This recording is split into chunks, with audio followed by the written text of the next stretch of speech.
Yo, what is up? It's your boy MC Nimbus at muling babalik para sa reaction video. At ayun, nandito tayo ngayon para bigyan ng reaksyon at panoorin ang pahayag ni Meiko tungkol sa nangyaring issue sa kanila ng kanyang asawa na si Patrick sa panchichit o cheating issue nila. So ayun, bigyan natin ng isang malupit na intro.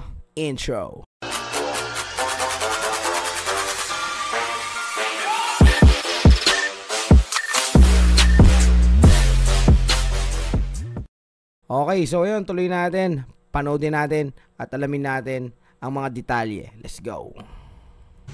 Kung wala man lang regalo sa akin si Patrick, putang ina, hindi na nga ako materialistic na asawa. Oh. Grabe. Sobrang madalang nga lang makahanap ng ganun, no, ng hindi materialistic, no, yung napakasimpleng babae lang. Yun nga, tapos ginanon lang ni Patrick, no? Grabe, sinayang niya lang, no, ang pagkakataon na makahanap siya ng isang rare na babae na katulad ni Meiko. So, ayan, tuloy natin mga tropa. Hindi ko kailangan ng pera. Grabe, no?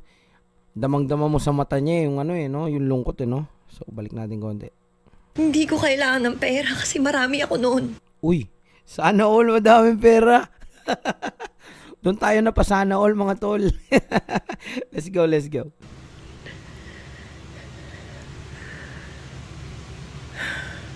Kahit man lang.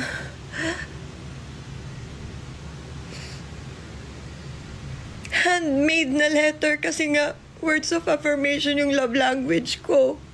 Yun, mga simpleng bagay lang pala yung mapapasaya mo na si Meiko. At yun lang ang tanging hinihiling niya kay Patrick, pero sadyang nakuha pa rin magloko ni Patrick talaga naman. Bakit ganoon, Patrick? Why? Wala eh. Ginawa ng paraan ng best friend ko.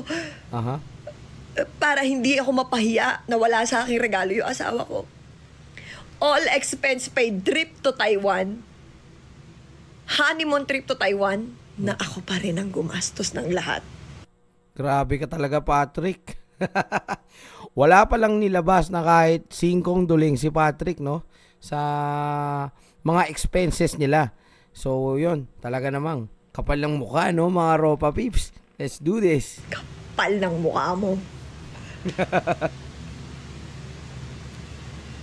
Damn. Grabe. Nakakalungkot lang talaga makakita ng no, na isang babaeng nasasaktan at umiiyak dahil sa paluloko ng isang lalaki. So ayun nga mga kapatid, kasalanan lahat to ni Patrick, kaya tayo nadadamay ng mga loyal. Ino mo, Patrick. Let's go.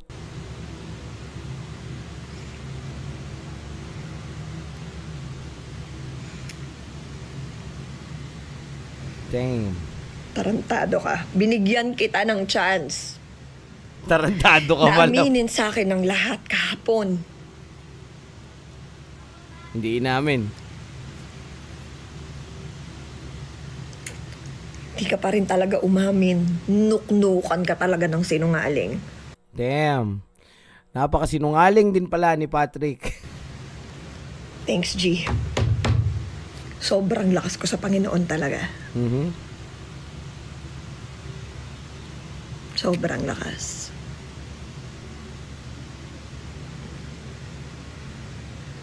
Grabe yun mga tol.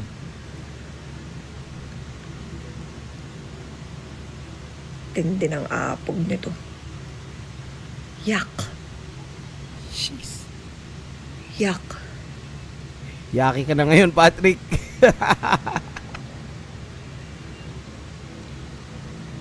Damn. Nakakalungkot naman talaga.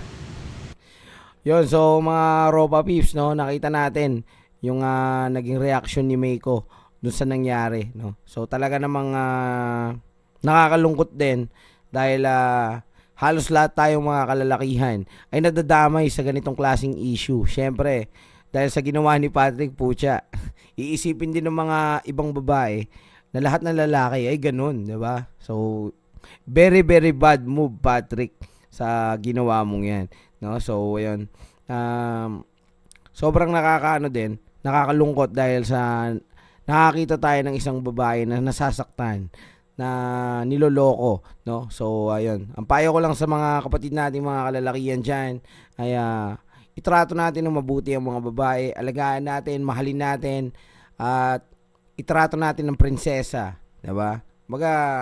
Maging tapat kayo. Huwag niyo silang lokohin, 'di ba? You know what I'm saying? Patunayan nyo na hindi lahat ng lalaki manluloko, na mayroon pang natitirang mga loyal, 'di ba? So, ayun mga kapatid, alam nyo na ang dapat nyong gawin. It's your boy MC Nimbus in the building. At isa sa mga loyal. Let's go. Peace out.